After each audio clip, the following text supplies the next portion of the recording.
Hare Krishna. Okay, to start fresh. Hare Krishna. Welcome and wish you all a very happy new year. Happy New Year 2023. तो मैं बता रहा था कैसे समय इतना स्पेशल है कि समय की गिनती, समय का जो तुलना है वो बहुत ज्यादा पैसे से भी नहीं किया जा सकता है और समय किसी के लिए रुकता नहीं है. And that time is actually representation of supreme Lord. भगवान का ही एक प्रतिनिधित्व है समय. समय क्या है? भगवान से, कृष्णा से कालोस्मी सर्वगत क्षय. मैं समय हूँ और मैं सब कुछ नष्ट करने के लिए समय के रूप में आता हूँ. तो समय भी कौन है? भगवान ही है.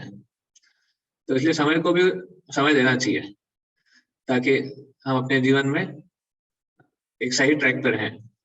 अदरवाइज अगर हम समय का ट्रैक नहीं रखते हैं तो इनडायरेक्टली फिर हमारा जीवन वेस्ट हो जाता है. तो देखिए, समय को पकड़ पाना बहुत मुश्किल है. कौन पकड़ सकता है समय को? अगर हम आपसे पूछें अभी कितना बज रहा है, क्या टाइम हो रहा है अभी? 7:51 and to the scale of seconds? No. See, the moment you say 7:51:23, or 23 is gone. It is 24 now. And the moment you try to catch 24 is gone. 7:51:25 आ जाता है.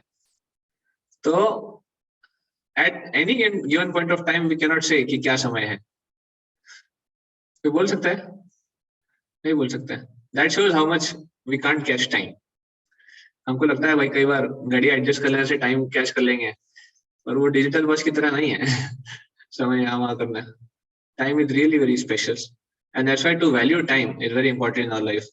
तो इसलिए जब ऐसे समय आते हैं ना, न्यू ईयर या फिर थिंग्स लाइक दैट, एकादशी और सम जन्माष्टमी, गौर पूर्णिमा, थिंग्स लाइक दैट, ऐसे जब शुभ महोत्सव आते हैं या फिर न्यू ईयर जैसे कुछ चेंजेस आते हैं लाइफ में, तब एक समय है जब हमको उसको, हमारे जीवन को एक टटोलना होता है या फिर एक you can say look into our previous look into the past and see what we have done till where I have achieved. This is a time to contemplate and to meditate on what we have done till now and how much is to be done. दो प्रकार के अवलोकन होते हैं. अवलोकन मतलब to see, to view. तो दो प्रकार के अवलोकन होते हैं. एक होता है सिंहावलोकन और एक होता है विहंगावलोकन. कौन सुना होगा ये? तो सिंहावलोकन मतलब the viewing like a Simha is a lion or a tiger at chase. जब कोई शेर किसी के शिकार करने के लिए जाता है तो वो, आपने देखा होगा, अगर कभी देखा है शिकार करते हुए शेर को, तो शिकार करते करते बीच में रुकता है और एक अवलोकन करता है. वो ऑब्जर्व करता है कि मैं कहाँ हूँ. शेर का एक नेचर है, अवलोकन करता है कि मैंने कितना डिस्टेंस कवर किया है, कितना डिस्टेंस बाकी है और कहाँ पहुंचना है. तो दैट्स कॉल्ड अवलोकन, सिंहावलोकन. To time and again contemplate. And at the same time विहंगावलोकन. विहंगावलोकन मतलब to have bird eye view. विहंगावलोकन ऊपर से सब कुछ देखता है, तो ओवरऑल पिक्चर देखता है वो विहंगावलोकन मतलब. So that's why in our life also we just two kind of avlokan we can try to utilize. So we should always whenever this new year is there, or suppose Bhaktivinoda Thakur says every Ekadashi we should look back कि last Ekadashi से इस एकादशी में मैंने क्या किया, मेरी भक्ति कैसे रही, मेरे चैंटिंग में कितना टेस्ट था, चैंटिंग में कितना अटेंटिवनेस था, मेरी साधना कितनी हुई, मेरा रीडिंग, मेरा हियरिंग कितना हुआ, मेरा एसोसिएशन कितना हुआ. We should try to contemplate like this, a view, or you can say progress report. या फिर बैंकिंग टर्म्स में बोला जाए तो what do they call in terms of accounts? Anybody from accounts here?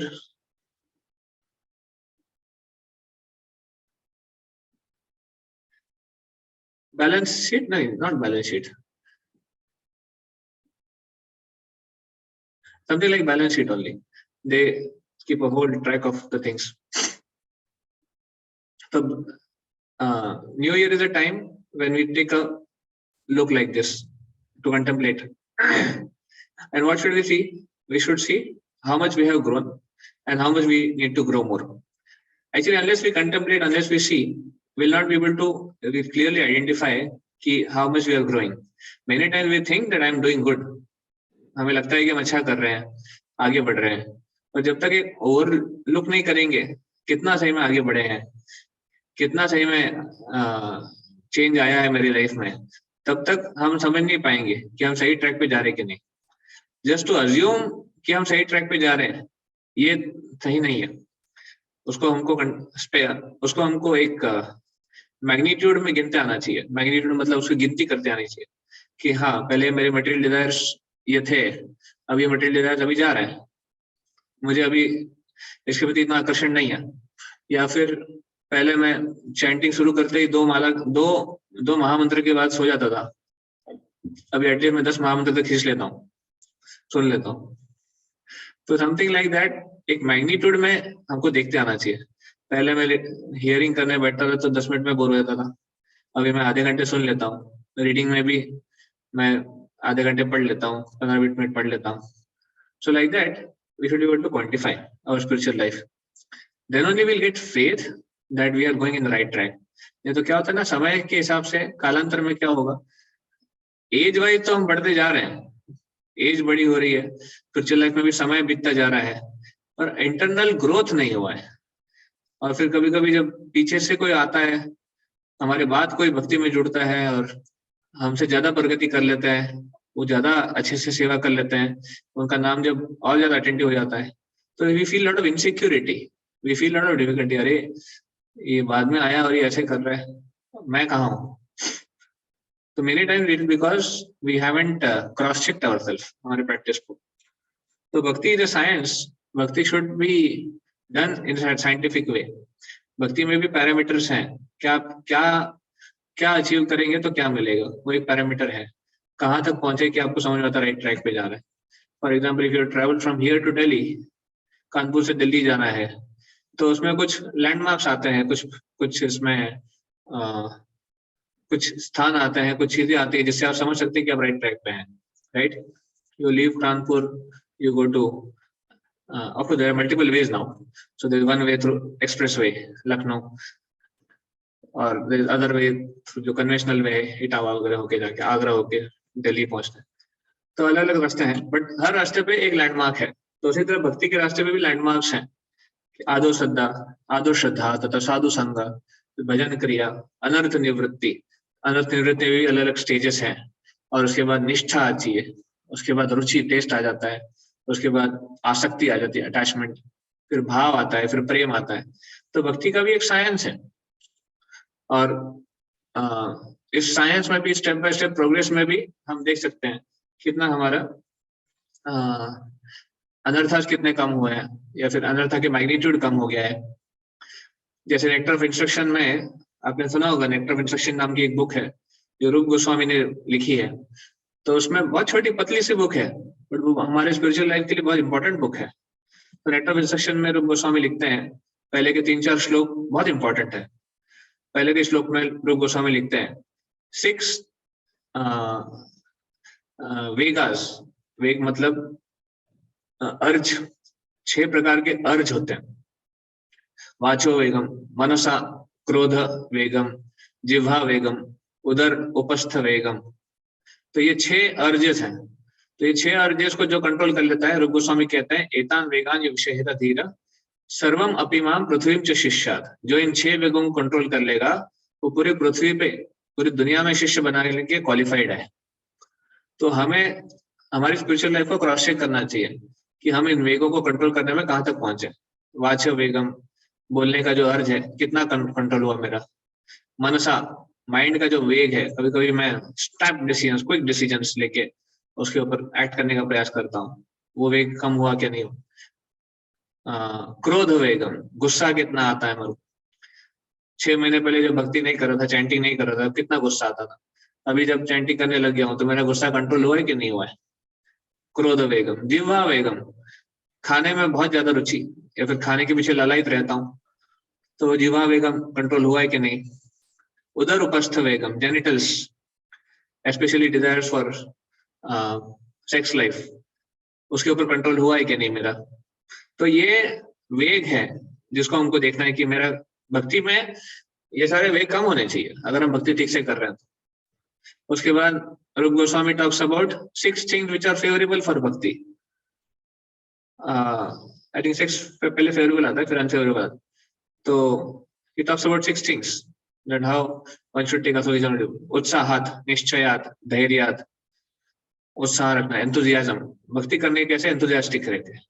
तो क्या मेरा एंथुजियाज्म बढ़ रहा है क्या डे बाय डे। निश्चयात, डिटर्मिनेशन, क्या मैं डिटर्मिनेशन के साथ काम कर पा रहा हूँ, मैं अपने जो भी वीकनेस है उसके ऊपर वर्क कर पा रहा हूँ डिटर्मिनेशन के साथ।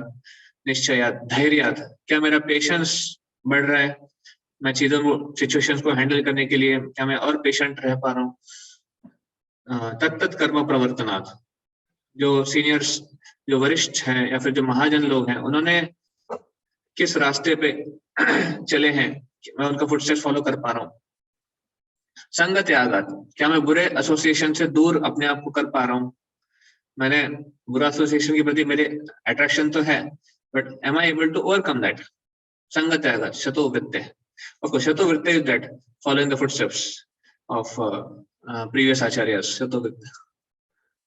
षड्वीर भक्ति प्रसिद्ध होती, like that there are 6 things which are unfavourable. What that, it starts with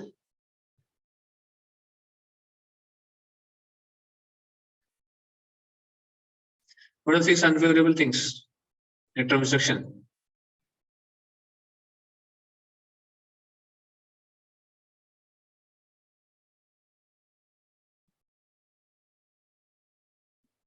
मेरे दिमाग से स्किप हो गया अभी, I was just remembering.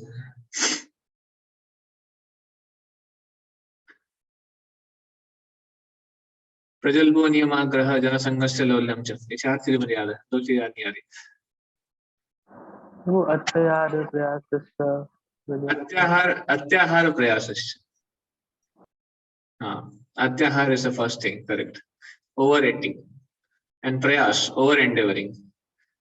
Prajalpa, wasting time in topics not connected to Krishna, भगवान से जो संबंधित टॉपिक्स नहीं है, ऐसे टॉपिक्स में टाइम वेस्ट करना।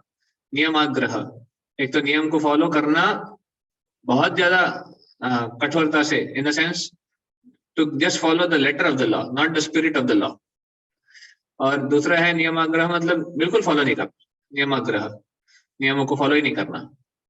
जनसंग, अगेन, क्या मैं जो मेरा बुरा संगत है मैं उसको छोड़ पाया हूँ। एंड लौल्यम, greed, to get more and more and more, to achieve something which is not in my destiny, greed. तो ये 6 चीजें हैं अनफेवरेबल। और उसके बाद 6 चीजें आती है which are 6 exchanges in devotees. What is that? 6 exchanges amongst the devotees.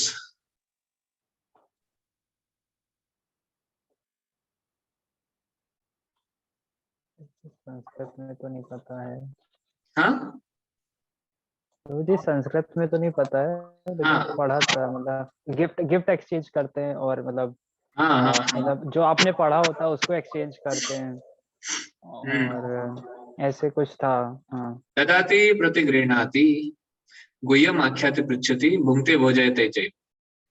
तो गिफ्ट देना और गिफ्ट लेना, ददाति प्रतिगृह्णाति, गुह्यम आख्याति पृच्छति, मतलब दूसरों के साथ हार्ट शेयरिंग करना और दूसरों को कॉन्फिडेंस में सुनना, हल्के में नहीं सुनना, कॉन्फिडेंस में सुनना। और गुह्यम आख्याति पृच्छति, मतलब दूसरों के साथ, सॉरी, दिस वर्ड गुह्यम आख्याति पृच्छति मींस दूसरों को सुनना और अपनी बातें दूसरों के साथ शेयर करना। और भुंक्ते भोजयते चैव, भुंक्ते भोजयते मींस दूसरों को प्रसाद खिलाना और प्रसाद के लिए दूसरों के प्रसाद के लिए जाना। Basically 6 exchanges are something which is very special, and ये 6 exchanges आप देखते हैं even business dealing people do that, बाहर के डीलिंग्स में भी लोग करते हैं उसको, बिजनेस बढ़ाने के लिए, काम निकालने के लिए। ये 6 exchanges, गिफ्ट दिया जाता है कि नहीं? कुछ काम आपको है तो पहले गिफ्ट देते हैं। जैसे आपको कुछ गिफ्ट मिलता है तो समझ जाओ कि कुछ तो काम आने वाला है या फिर कुछ तो डीलिंग आने वाली है। और फिर भक्तों के संग में ऐसा नहीं होना चाहिए। भक्तों के संग में ऐसा नहीं है कि प्रभु आपके लिए गिफ्ट है तो पहले प्रभु काम बताओ। ऐसा नहीं होना चाहिए। Of course we should give otherwise also.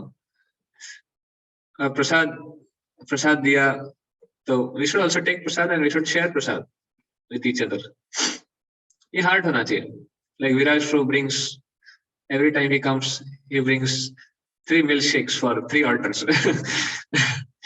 उनका वो पर्सनल कनेक्शन है भगवान के साथ। भगवान को रोज हर संडे मिल्कशेक पिलाता हूँ। आई थिंक वहां पे दुकान में पिलाते होंगे, राइट? तो ऐसे यस प्रभु। गुड। तो ऐसे कुछ हमको भगवान और कुछ भक्तों को देने की एक भावना होनी चाहिए और लेना भी चाहिए। ऐसे नहीं कि कोई देता है तो नहीं नहीं नहीं, नहीं हमको नहीं चाहिए, ऐसा नहीं होना चाहिए। जैसे दिया है वैसे लेना भी चाहिए। Anyway, I am saying this 4, ये 4 श्लोक मैंने क्यों कोट किया, क्योंकि ये 4 श्लोक में भक्ति का बहुत बड़ा साइंस है और ये 4 श्लोक हमारे स्पिरिचुअल लाइफ की ग्रोथ को डिटरमाइन करता है। तो इसलिए ऐसे जो समय है न्यू ईयर, इस समय में थोड़ा कंटेम्पलेट करना चाहिए हमको इन 4 श्लोकों पे कि हमारे जो एक्सचेंजेस है कहाँ तक आए हैं और हमारे जो ये अनर्थास है ये कहाँ तक हम कम कर पाए हैं। So that contemplation will help us in becoming more planned and more organized in our spiritual life। हमको और अच्छे से आगे बढ़ने की राह दिखाएंगे। Otherwise होता है कि if you don't contemplate, साल आ रहा है बीतता जाता है, जैसे 2022 चला गया 2023 वैसे ही निकल जाएगा, 2021 चला गया 2020 चला गया। तो 2019 में जो प्लान किया था 20 में नहीं हो पाया, फिर 21 में कुछ हो गया, फिर 22 में कुछ तो रह गया, 23 में कंप्लीट करने का सोचेंगे, उसको होगा नहीं तो 24 में देखा जाएगा। तो ऐसे ही वो चलता रहेगा। इसलिए let us try to change our outlook towards the new things and of course एक एनालाइज किया जाए तो there is nothing new. We all know that Chaitanya Charitra ने एक आर्टिकल लिखा है इसके ऊपर, हैप्पी न्यू ईयर के ऊपर। आपने पढ़ा होगा शायद या फिर पढ़ सकते हैं आप लोग, बहुत सुंदर आर्टिकल लिखा उन्होंने। He analyses all the 3 words happy, new and year, analyse करते हैं उसको। तो कहते हैं हैप्पी है, चलो ठीक है, पहला वर्ड है हैप्पी, चलो पहला वर्ड ईयर से शुरू करते हैं। वो तो ईयर अगर देखा जाए तो साल किसको बोलते हैं, एक rotation, earth revolves around the sun, एक रोटेशन कंप्लीट होता है। तो ऐसे देखा जाए तो no, in a circle there is no one starting point and end point. Circle is a circle. Any point can be starting point, any point can be when you consider starting point then you can have an end point accordingly। तो इसी साल में कभी भी शुरू कर सकते हैं, कभी भी एंड हो सकता है, वो साल बन जाएगा। तो likewise there is year is not that only this 31st December 2000 जो भी है, 31st December is the year end and 1st January is the year beginning, ऐसा कुछ है नहीं। In fact, our Vedic years, we know that Vedic calendar starts from Chaitra. So there's not a way of, there's not a new year for all of us in one sense. हमारे लिए नहीं है वो। But नहीं, आजकल का trend ऐसा हो गया है, पूरा वेस्टर्न कल्चर जो पूरी दुनिया पे छाया हुआ है, हम भी वही कैलेंडर फॉलो करते हैं, इंग्लिश कैलेंडर, और उसके हिसाब से फिर कैलेंडर चेंज हो रहा है। But anyway, he says that year, it's a concept, it's a sum of 365 days.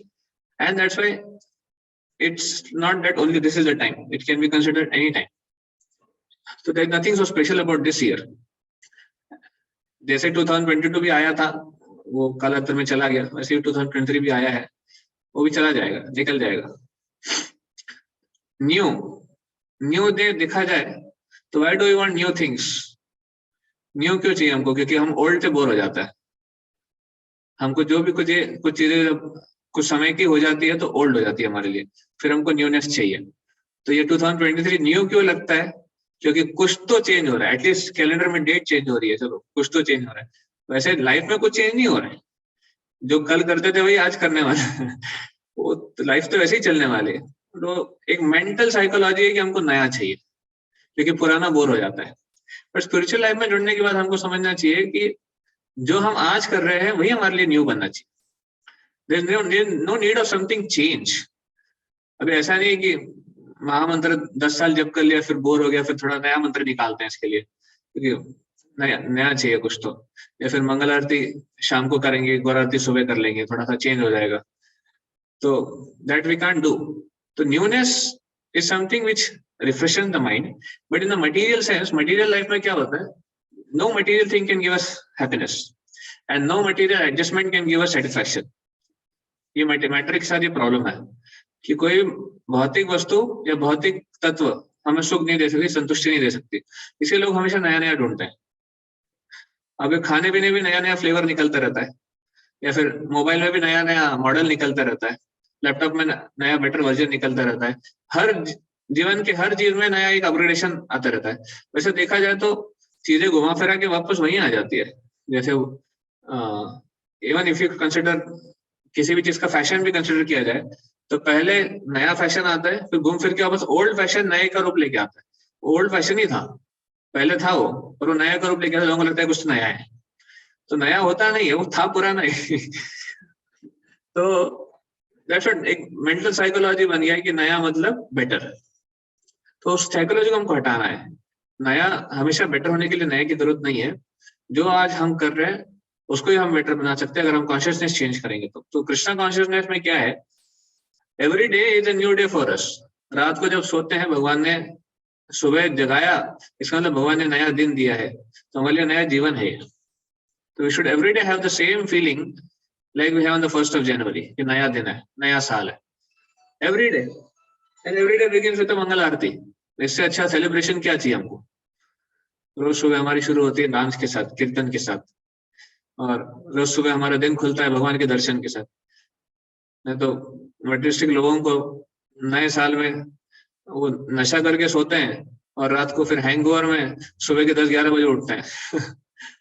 तो फिर वो क्या नया हो गया उनके लिए? तो हमारे लिए एटलीस्ट भगवान का दर्शन है, वो जो रोज सुबह नया मिलता है। मंगल आरती डांस है जो रोज सुबह हम करते हैं, और रोज बढ़िया सा हम हरि नाम जप करते हैं, हम भागवतम सुनते हैं। तो इट्स एक्चुअली न्यू। नवम नवम Krishna consciousness is always fresh because it is always dealing with Krishna. Krishna is always new. Krishna is never fresh. Krishna is never boring. Krishna is never you can say old or worn out. पुराना नहीं हो जाते भगवान कभी। कृष्ण का एक नाम भी आता है, नव यौवनम च, is always youthful and he displays more and more youth. तो कृष्ण कॉन्शियसनेस में न्यू की आवश्यकता नहीं है सुखी बनने के लिए। लोगों को लगता है हैप्पी बनना है तो हमको नया चाहिए, बट वो कृष्ण कॉन्शियसनेस में आवश्यक नहीं है, इसलिए न्यू भी खारिज हो गया। जब हैप्पी की बात है तो हम हैप्पी एक दूसरे को बोल तो देते हैं, बट क्या रियली एक्सपीरियंस कर पाते हैं कि हम हैप्पी है, या फिर हमारा साल हैप्पी जाता है? हर चीज में हम हैप्पी बोलते हैं, हैप्पी बर्थडे, हैप्पी जो भी है सो कॉल्ड, बट वो हैप्पी होता है क्या? तो केवल ये तो एक मेंटल एडजस्टमेंट है कि चलो हैप्पी बोलने से हैप्पी हो जाएगा, but it's not the case in material world. as far as we are, as long as we are doing materialistic activities only, we can never be happy. जहां तक भौतिक चीजें करेंगे, भौतिक सुख के लिए करेंगे, तब तक सुख नहीं मिलेगा, हैप्पी वो बनेगा ही नहीं। तो हैप्पीनेस के लिए क्या करना पड़ेगा? हमको कृष्ण कॉन्शियस से जुड़ना पड़ेगा, कृष्ण कॉन्शियस एक्टिविटीज करनी पड़ेगी, तब हम हैप्पी होंगे। और वो भी साधना भक्ति का प्रोसेस जो हमारे शास्त्रों में दिया हुआ है, हमारी गुरु परंपरा ने हमको सिखाया है, उस हिसाब से करेंगे तो वो हैप्पी बनेगा। Otherwise same old story. Many time we take resolutions. हम लोग नए साल में कुछ रेजोल्यूशन लेते हैं कि हम नए साल में ये करेंगे वो करेंगे, और आगे से ऐसा रहेंगे वैसा रहेंगे। आप में से कितने लोग रेजोल्यूशन लिए हैं इस साल? कुछ तो रेजोल्यूशन लिया है, कोई नहीं लिया? अच्छा, सचिन प्रो ने लिया है। क्या रेजोल्यूशन लिया आपने सचिन प्रो? प्रभु जी हरे कृष्ण। हरे कृष्ण। प्रभु जी मेरा रेजोल्यूशन ये होगी फोर्थ और टेक बाद प्रिपेयर होना चैंटिंग के लिए। क्या रेजोल्यूशन आपका? सुबह प्रभु जी 4:30 पे उठ जाना है कॉलेज टाइम। अच्छा, 4:30 उठ जाना। ओह जी प्रभु जी। Amazing, wonderful. और कोई रेजोल्यूशन? निशान प्रो आप बाजू डाल रहे थे। ये मतलब सुबह का 16 राउंड सुबह ही करना है बिना मतलब उसके बाद ही कुछ खाना है, कुछ भी खाना है। क्या बात है, मतलब बिना 16 नॉट कंप्लीट किए खाएंगे नहीं? Wonderful, very nice. और कोई रेजोल्यूशंस?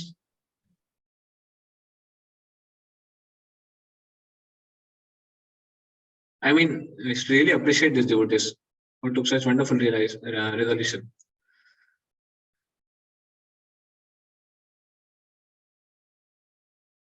ठीक है, बाकी ने नहीं लिया। कभी कभी हम नहीं लेते हैं, हम डरते हैं फॉलो कर पाएंगे कि नहीं, पर उससे अच्छा ना ही लो। पर एटलीस्ट वो दमदार लोग हैं जो एटलीस्ट रेजोल्यूशन लेते तो है, कम से कम। फॉलो करें ना करें बात की बात है, बट लेना तो चाहिए कम से कम, एक स्टेप तो दिखना चाहिए। होता क्या है, रेजोल्यूशन हम लेते हैं, अच्छी बात है, लेना चाहिए, पर उसको फॉलो करने के लिए फिर अपना प्रयास भी करना चाहिए। Sometimes somehow Maya enters like a very small thing कि ठीक है 4:30 उठने का बोला है ना, तो 4:35 करा देंगे। तो माया बोलेंगे 5 मिनट से क्या जाता है। पहले तो 5:30-6 बजे उठते थे ना, अभी 4:30 बजे उठ रहे हो, तो 5 मिनट से क्या बड़ी बात है। तो somehow, of course, I'm not talking about him, आपके सचिन प्रो के साथ ऐसा नहीं हो रहा होगा, बट मैं बता रहा हूँ ऐसे होता है जनरली।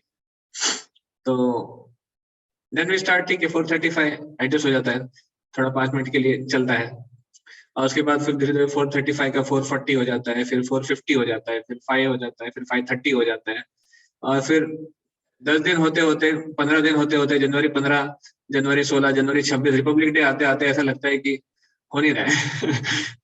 तो छोड़ दे, अगले साल से नया शुरू करेंगे फ्रेश। तो रेजोल्यूशन वहां पे थोड़ा फेल हो जाता है। आई होप आपके केस में ऐसा ना हो। तो उसके लिए क्या करना पड़ेगा हमको, will have to follow with determination. जो भी हमने रेजोल्यूशन लिए हैं उसको डिटर्मिनेशन के साथ फॉलो करना। इसलिए रेजोल्यूशन भी जो है वो हमारे कृष्ण भक्ति में प्रगति के लिए होना चाहिए। तो that should be our main motive, because then only we can expect Krishna mercy. Krishna bhakti में प्रगति के लिए है, जब प्रयास कर रहे हैं तो भगवान कृपा करेंगे और उसको फॉलो करने के लिए हमको शक्ति देंगे। अदरवाइज मटेरियल लाइफ के लिए रेजोल्यूशन है तो ठीक है, प्रयास करेंगे, बट भगवान की कृपा उसमें रहेगी कि नहीं रहेगी पता नहीं, क्योंकि वो भौतिक जीवन के लिए है। Material life is guided by Karma, spiritual life is guided by mercy. तो जब तक हम हमारे मटेरियल लाइफ को भी स्पिरिचुअल लाइफ का पार्ट समझते हैं, तब तक उसमें जब तक हम वो नहीं समझते, स्पिरिचुअल लाइफ का पार्ट नहीं समझते, तब तक वो कर्म के आधार पे ही चलेगा। पर जैसे हम समझते हैं कि हमारा मटेरियल लाइफ भी कृष्णा कॉन्शियसनेस है और कृष्णा के ऊपर ही आधारित है, निर्भर है, तो फिर उसमें मर्सी फैक्टर आएगा। अदरवाइज फिर कर्मों के हिसाब से जो मिलना है मिलेगा, हम चाहे जितना प्रयास करें। तो इसलिए resolution we should certainly take, but resolution should be for actual advancement in devotional life, and then it brings about revolution. इसलिए बोलते हैं रेजोल्यूशन फॉर रेवोल्यूशन। तो एक रेवोल्यूशन लाना है, एक क्रांति लानी है लाइफ में, कि कुछ चेंज लाना है जिससे हम बेहतर बने और हमारे आध्यात्मिक जीवन और बेहतर बने। तो ये होना चाहिए नया साल या फिर नए समय में, ये एक कमिटमेंट हमको लेना चाहिए। Every Ekadashi, every time and again we should take such commitments, take some nice steps, like small steps lead to the bigger goal. Always remember कि जरूरी नहीं कि हमको जीवन में बहुत बड़ा स्टेप लेना है एक साथ, नहीं। जब हम चलते हैं तो ऐसा नहीं कि 10 कदम छलांग लगा के चलते हैं, नहीं, हम स्टेप बाय स्टेप चलते हैं। फास्ट भी चलने का प्रयास करेंगे तो 2 स्टेप को एक स्टेप में कवर करेंगे, उससे फास्ट क्या ही चलेंगे। तो we should not try to jump too much, we should go at least small investment, small change अगर हम अपने फ्यूचर लाइफ में लाएंगे तो बड़ा चेंज आता है लास्ट में। That you will come to know when you look back and you see कि अरे हाँ कितना आगे आ गए, बढ़िया। तो अपने आप को कॉम्प्लीमेंट देना भी आना चाहिए हमको, अपने आप को प्रोत्साहन देने के लिए थोड़ा अपने आप को कॉम्प्लीमेंट करना चाहिए कि हाँ हम आ गए हैं आगे। तो उसके लिए थोड़ा समय निकालना चाहिए, कंटेम्पलेट करने के लिए, सोचने के लिए उसके बारे में। So as in the beginning, as I was saying, that time is Krishna, and Krishna comes in the form of time in order to either elevate a person to spiritual world or take the person again back to his whatever karma or whatever body is going to get as per his karma. Even as per time factor goes, in Bhagavatam, There is a very beautiful explanation. Bhishma Dev talks about how this Kala is in control of Krishna. Sarvam Kala Kridam Manye Bhavatam Te Yad Apriyam Sapalo Yadvashe Loko Vayoriva Ghanavali. So Bhishma Dev, when he was giving instructions to Yudhishthir Maharaj, जब उनको युधिष्ठिर महाराज को उपदेश देते हैं, उस समय काल के बारे में बात करते हैं. वो कहते हैं कि ये देखो, युधिष्ठिर महाराज कहते हैं अहो कष्टम अहो अन्यायम यद यूयम धर्मनंदना, कि आप धर्मनंदन हो, आपने हमेशा धर्म का पालन किया और धर्म से कभी नहीं चूके आप, पर फिर भी कितना कष्ट सहन करना पड़ा आपको. अहो कष्टम अहो अन्यायम, कितना अन्याय सहन करना पड़ा आपको. तो अगर धर्म के पालन करने वाले को भी इतना अन्याय सहन करना पड़ता है, धर्म के पालन करने वालों को भी इतना कष्ट सहन करना पड़ता है, तो लोग तो थोड़ा बैक ट्रैक हो जाएंगे कि अरे भाई नहीं करना हमको धर्म का पालन, धर्म वाले को भी इतना सहन करना पड़ा तो हम क्यों धर्म का पालन करें, उससे अच्छा तो अधर्मी हो जाए. कई लोग ऐसे रिव्यूज, ऐसे ओपिनियन बना लेते हैं, राइट, नेचुरल है. लोग धर्म का पालन करना चाहते हैं ताकि जीवन में कुछ बेहतर हो, पर धर्म का पालन करने का तो और मुश्किल आ रही है और कष्ट आ रहे हैं, तो झेल नहीं पाते, हजम नहीं कर पाते. बट ऑफ कोर्स युधिष्ठिर महाराज जैसे महान भक्तों के जीवन में ही ये संभव है कि इतने एक्सट्रीम लेवल की समस्या आएंगी. हमारे जीवन में अगर ये समस्या आती है तो हम तो कब का छोड़ चुके होते कृष्ण भाषा. तो भगवान हमसे कंपैशनेट है, हमारे लाइफ में उतना ही प्रॉब्लम आता है जितना हम टैकल कर सकते हैं. Krishna never gives us a problem which we can not solve, because Krishna knows. इस बंदे का भी थोड़ा कॉन्फिडेंस बनाए रखना है मेरे को. और छोटे बच्चे को आपने बड़ा समस्या, बड़ा प्रॉब्लम दे दिया, वो छोड़ देगा, एग्जाम छोड़ देगा, पेपर लिखेगा नहीं वो. तो उसी तरह अगर हमारे लाइफ में बड़े प्रॉब्लम आने लगे तो हम भक्ति छोड़ देंगे. भगवान को पता है कि ये बहुत वल्नरेबल है, इसलिए भगवान उतना ही प्रॉब्लम देते हैं हमारे लाइफ में जितना हम टैकल कर पाते हैं. पर जो ग्रेट सोल्स है, महान भक्त हैं, जो भक्ति की पराकाष्ठा पे है, उनके जीवन में फिर भगवान समस्या देते हैं ये दिखाने के लिए कि मेरा भक्त कैसे डिटरमिन्ड रहता है, मेरा भक्त कैसे अविचल रहता है, कभी डिस्टर्ब नहीं होता है, कभी चूकता नहीं है, कभी भटकता नहीं है. ये दिखाने के लिए भगवान ये करते हैं. तो भीष्म देव युधिष्ठिर महाराज की सिचुएशन पे थोड़ा सा आश्चर्य व्यक्त करते हैं कि कितना आप लोगों को सहन करना पड़ा. और बाद में भीष्म देव खुद बताते हैं कि that is definitely there because मतलब ये सब आपको सहन करना पड़ा, फिर भी कृष्ण आपके साथ थे, हमेशा कृष्ण आपका साथ दिए और आप लोगों ने भी कृष्ण का साथ रखा, तो इसलिए हमेशा आप जीवन में आगे बढ़े. भीष्मदेव कहते हैं विप्र धर्म अच्युताश्रय. आई थिंक मैंने इसके पहले भी बोला है कि युधिष्ठिर महाराज ने और पांडवों ने हमेशा इन तीन चीजों का आश्रय लिया था. विप्र धर्म अच्युत.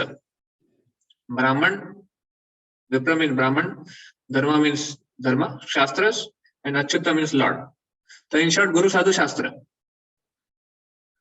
One sense. तो उसका आश्रय उन्होंने लिया और इसलिए हम देखते हैं कि वो हमेशा किसी भी सिचुएशन में अनडिस्टर्ब रहकर भगवान की भक्ति में लगे रहे. भले ही मटीरियली उनके पास कुछ था या नहीं था वो मैटर नहीं करता. जब युधिष्ठिर महाराज और पांडव जंगल में भी थे वनवास के समय, तब उनके पास मटीरियली कुछ नहीं था, वो सेटिस्फाइड थे. इनफैक्ट उनको डिस्टर्ब करने के लिए दुर्योधन आया था, उनको चिढ़ाने के लिए कि मेरे पास इतना कुछ है, तुम्हारे पास कुछ नहीं है. तो दुर्योधन भी डिस्टर्ब हो गया था उनके सेटिस्फैक्शन को देख के कि यार ये लोग इतने सेटिस्फाइड कैसे रह सकते हैं, कुछ नहीं है इनके पास फिर भी सेटिस्फाइड है. दुर्योधन ने उनको खांडव प्रस्थ दिया था, उनको लगा, दुर्योधन को लगा कि ये खांडव प्रस्थ क्या है, ये तो बंजर जमीन है और इसमें क्या करेंगे लोग, वो कुछ फायदा ही नहीं है, जमीन का उपजाऊ ही नहीं है, कुछ कर ही नहीं सकते इस पे. और वो खांडव प्रस्थ को उन्होंने इंद्रप्रस्थ बना दिया और इतना ट्रांसफॉर्मेशन ला दिया वहां पर. तो फिर अगेन युधिष्ठिर, दुर्योधन और पार्टी पूरा एनवियस हो गए उनके कि खांडव प्रस्थ को उन्होंने देखो इतना इसमें बदल दिया. फिर वहां पे राष्ट्रीय यज्ञ किया युधिष्ठिर महाराज ने, राष्ट्रीय यज्ञ में सारी दुनिया के राजाओं को बुलाया, सब लोग आए और वहां पे कृष्ण को उसका अग्र पूजा का मान दिया कि कृष्ण को एस्टेब्लिश किया कि सबसे महान है, सबसे बड़े हैं. तो ये देख के दुर्योधन सही में बहुत कंफ्यूज हो गए, बहुत एनवियस हो गए कि यार मैं इनको कुछ दे नहीं रहा हूँ पर फिर भी ये लोग फल फूल रहे हैं, फिर भी इनके पास सब कुछ है और मेरे पास सब कुछ होने के बाद मैं डिससेटिस्फाइड हूँ, मैं सब कुछ हड़प के बैठ गया हूँ पर फिर भी मुझे संतुष्टि नहीं मिल रही है. That was because Duryodhan never understood the secret of their success. That they were always under the ashray, under the shelter of Vipra Dharma and Achyut. ब्राह्मणों के, धर्म शास्त्रों के और अच्युत भगवान के शेल्टर में हमेशा वो थे, इसलिए वो रहे. एंड देन भीष्मदेव शेष, आपने इन तीनों का आश्रय तो लिया ही है, और साथ में हम नहीं जानते, कोई नहीं जान सकता कि ये जो कृष्ण है ये कैसे काम करते हैं.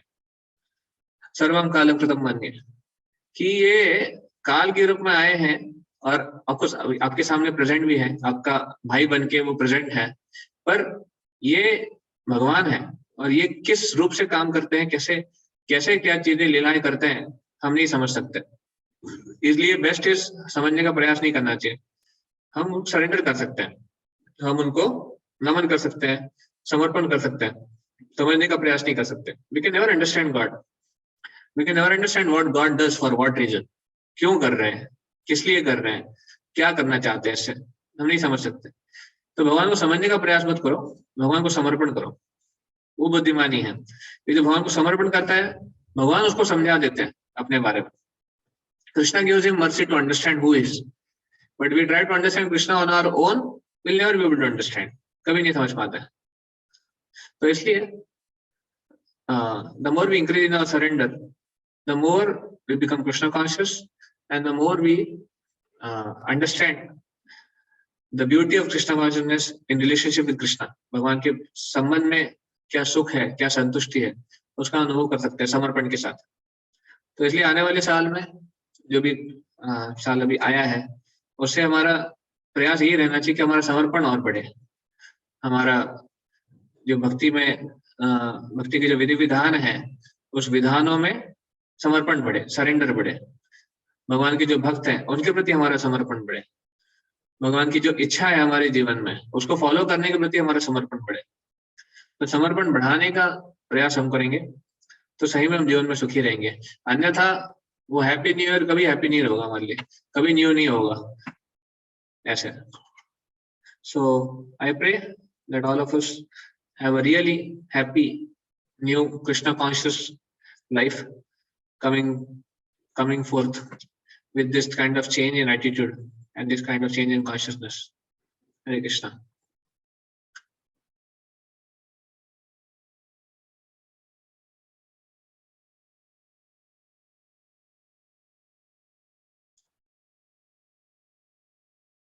Anybody have any comment?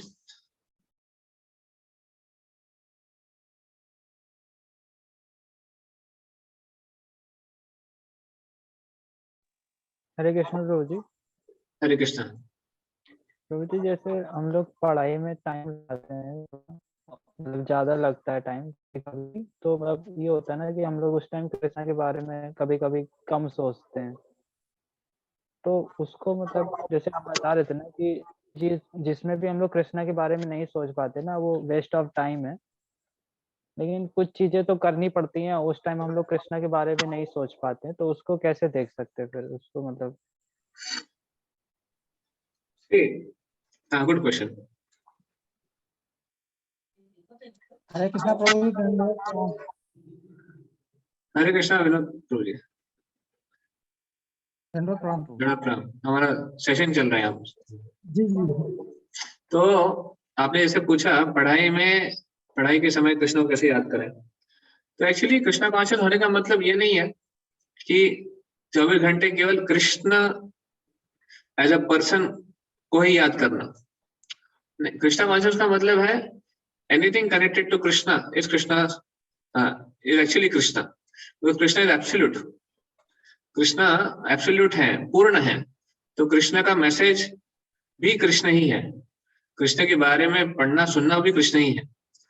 अब कृष्ण की सेवा भी कृष्ण ही है. ओके, यस प्रभु जी. तो ठीक है. कृष्ण इज एब्सोल्यूट ना. हाँ हाँ.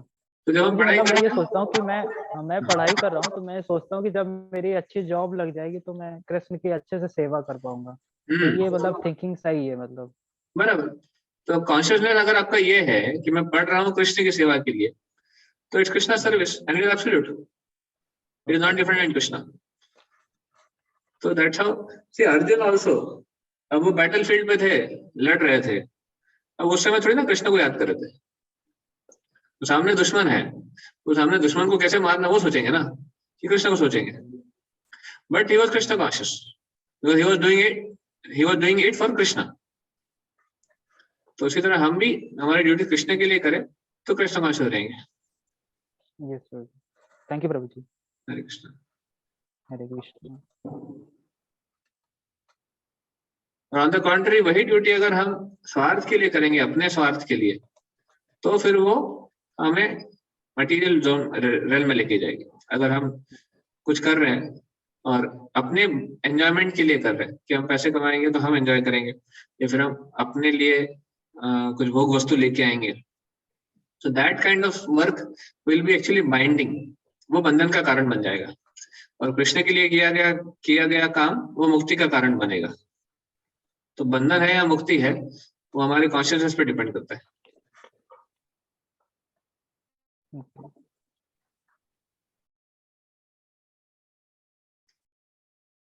और कोई?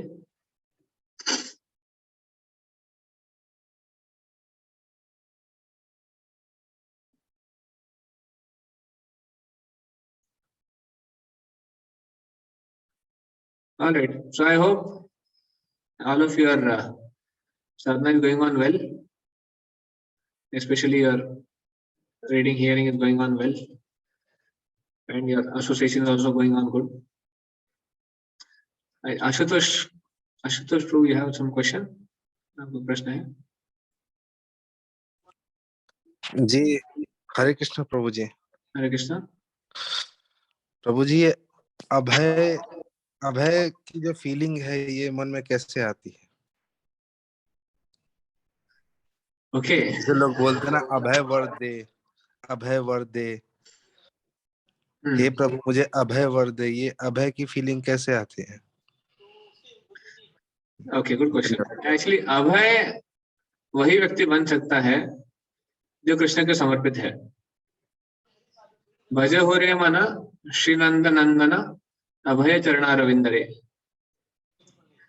तो जब हम कृष्ण के भजन में लगे हुए हैं, कृष्ण के चरण कमलों का आश्रय धारण करते हैं, कृष्ण के चरणों को अभय चरण बताया गया है। तो जिसने भगवान के चरण पकड़ के रखे हैं उसको अभयत्व मिलेगा। अब भगवान के चरण पकड़ने का मतलब क्या है? भगवान के चरण पकड़ने का मतलब है भगवान के इंस्ट्रक्शंस को पकड़ के रखा है। भगवान ने जो इंस्ट्रक्शन दिए हैं भगवत गीता के माध्यम से, श्रीमद् भागवतम के माध्यम से, अपने भक्तों के माध्यम से, उन इंस्ट्रक्शंस को पकड़ के रखना। भगवान के भक्तों को, जो हमारे गुरु वर्ग हैं, शिक्षा गुरु, दीक्षा गुरु, उनको हमेशा सरेंडर्ड रहना, समर्पित रहना। तो ये भगवान के चरणों को पकड़ना है। और जब हम भगवान के चरणों को ठीक से पकड़ कर रख सकते हैं तो हमें अभयत्व मिल जाएगा। क्योंकि देखिए, भय में कौन है? भय किसको कहते हैं? भौतिक जगत में भय है, किस चीज का भय है? हर चीज का भय है। हाँ, काम करने से पहले उससे मेन भय क्या है पता है? मेन भय है सब कुछ खोने का भय। सबको भय है मृत्यु का भय। सबसे बड़ा भय दुनिया में कोई फैक्टर है, फियर फैक्टर है, दैट इज ऑफ डेथ, मृत्यु। हर कोई काम कर रहा है उस भय से बचने के लिए, हर कोई। तो लेकिन ये ये फियर फैक्टर, सेम टाइम तो सबको ये पता है कि सबको एक दिन आनी ही है। हाँ, वही तो आयरनी है, पता होने के बाद भी भय है। That's what irony is. तो ये एक, ऑफ कोर्स, ये कॉन्शियसनेस, ये रियलाइजेशन उसी को आ सकता है जिसको समझ में आ गया है कि मैं आत्मा हूं, मैं शरीर नहीं हूं। वही एक्चुअली उस स्तर पे आ सकता है कि वो मृत्यु से भय नहीं करेगा। पर अन्यथा हम सबको मृत्यु से भय है। वो एक ब्लाइंड, एक इट्स अ नोन फैक्ट।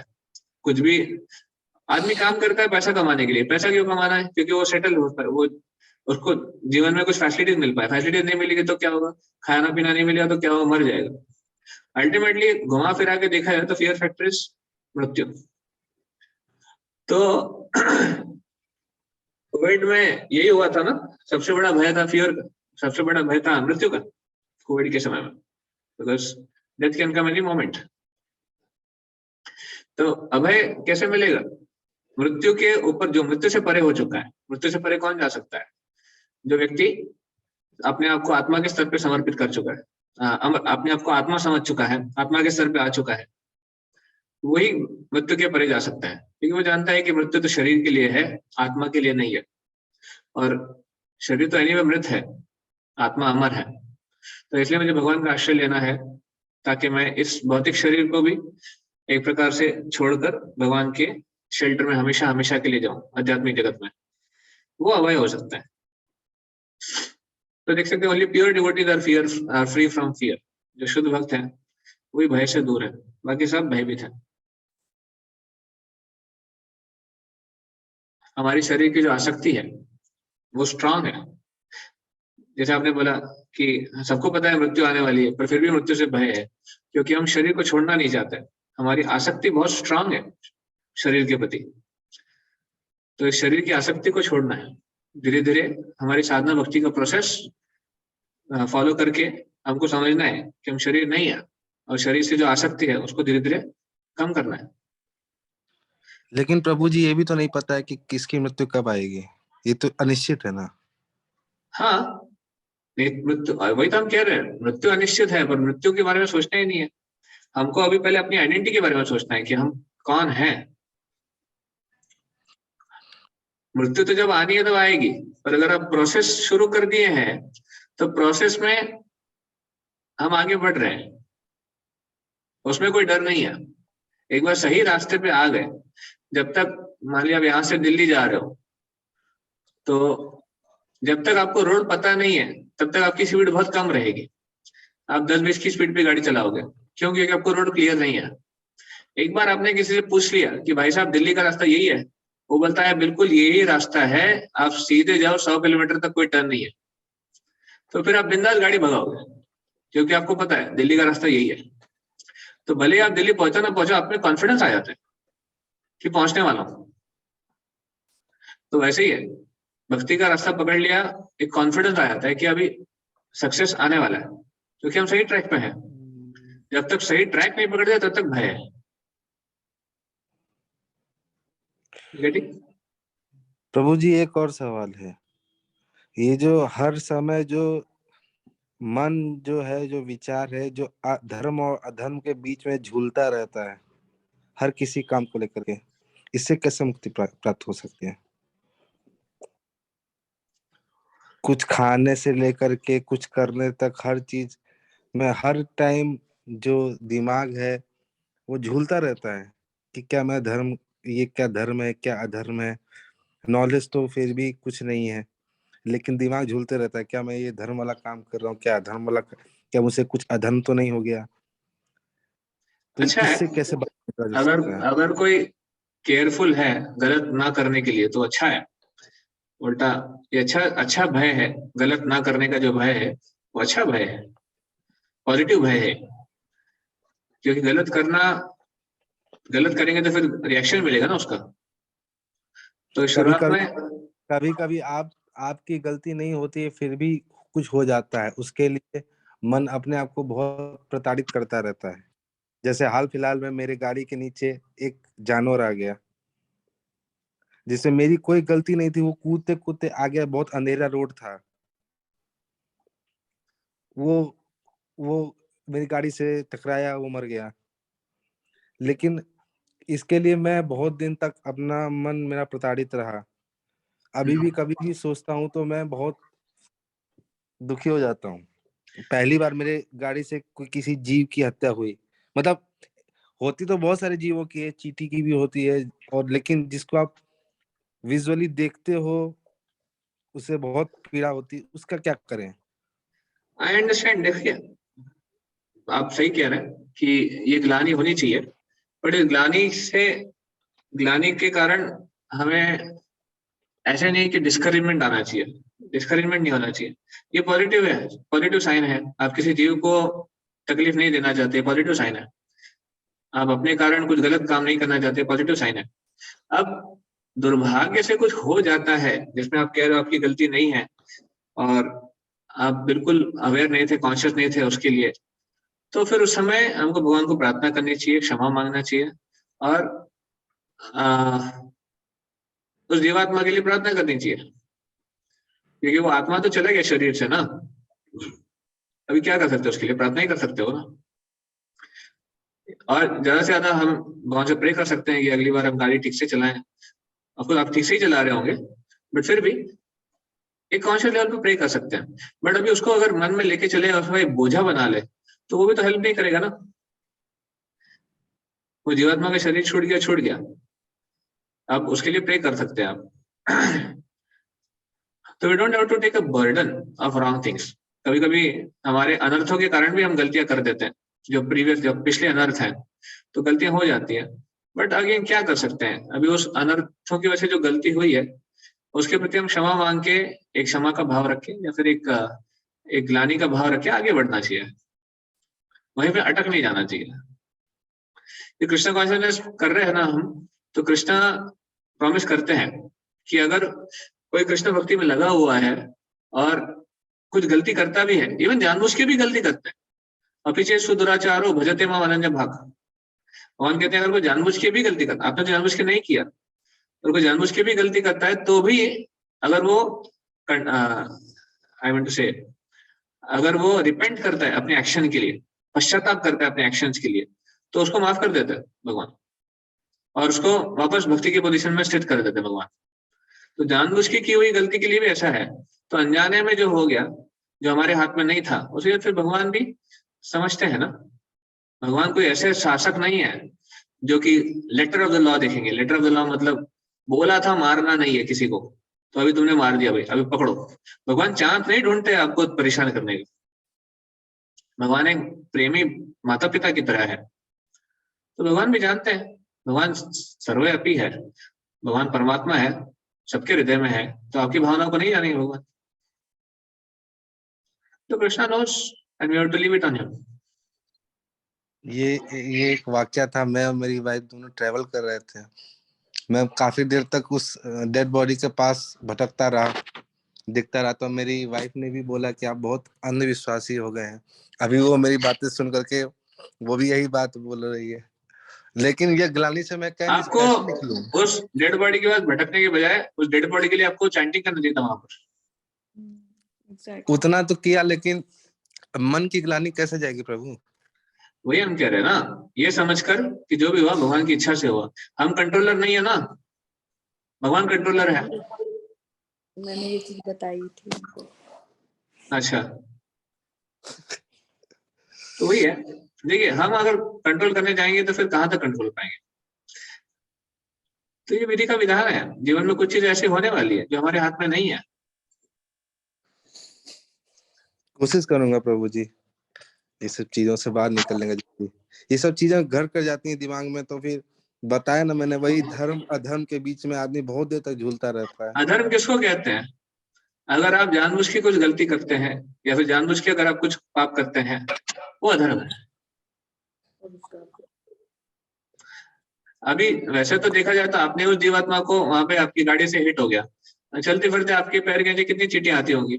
बोलते हैं तो हमारे बोलने के कारण कितने माइक्रो ऑर्गेनिज्म मर रहे हैं, हमको पता भी नहीं है।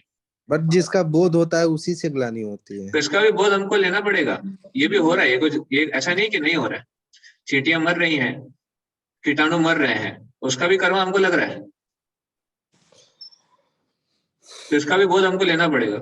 पॉइंट इस भौतिक दुनिया में बिना पाप किए हम नहीं जी सकते। इसीलिए कहा जाता है भौतिक दुनिया में सेटल होने का प्रयास मत करो, इस भौतिक दुनिया से बाहर निकलो, क्योंकि भौतिक दुनिया पाप का ही घर है। यहाँ पे बिना पाप किए आप जी नहीं सकते, किसी को भी संभव नहीं है बिना पाप किए जीना। तो इसलिए जब हम भक्ति करते हैं, भक्ति के अभ्यास से जो अनजाने में हुए पाप है उसके रिएक्शन कट जाते हैं। यानी कानी च पापानि ब्रह्म हत्यादि कानी च तानी तानी प्रणश्यन्ति प्रदक्षिणा पदे पदे। तुलसी महारानी की प्रदक्षिणा करते हम ये मंत्र बोलते हैं। हर एक कदम जो तुलसी महारानी के इर्द गिर्द हम ले रहे हैं, उससे बड़े बड़े पाप कट रहे हैं। ब्रह्म हत्या, ब्राह्मण की हत्या करने का पाप भी कट जाता है, अगर वो अनजाने में किया हुआ है पहले। तो मैं नहीं कह रहा जानबूझ के किया हुआ, अनजाने में हुए पाप जो है वो भक्ति करने से कट जाते हैं। पर हम पाप करना रुक नहीं सकते क्योंकि भौतिक जगत है और यहाँ पर स्थिति ऐसी है। इसलिए हमको यहाँ पे टिकने का प्रयास नहीं करना चाहिए। हमको ये प्रार्थना करनी चाहिए कि हम भक्ति करें, भगवान के प्रति हमारा प्रेम उत्पन्न करें और भगवत धाम चले जाएं, ताकि वहां पर बिना किसी रोकथाम के भगवान की सेवा कर सकें। यहाँ पे जो भौतिक शरीर भगवान ने हमको दिया है वो एक ऑब्स्टेकल है, भगवान की सेवा करने में एक बाधा है, पर आध्यात्मिक जगत में ऐसा नहीं होगा। ओके, धन्यवाद धन्यवाद प्रभु ji. Hare Krishna. Hare Krishna. Thank you प्रभुस and माता जी, बहुत बहुत धन्यवाद। हरे कृष्णा। श्रील प्रभुपाद की जय, समवेत गौर भक्त वृंद की जय, निताय गौर प्रेमानंदे। हरि बोल।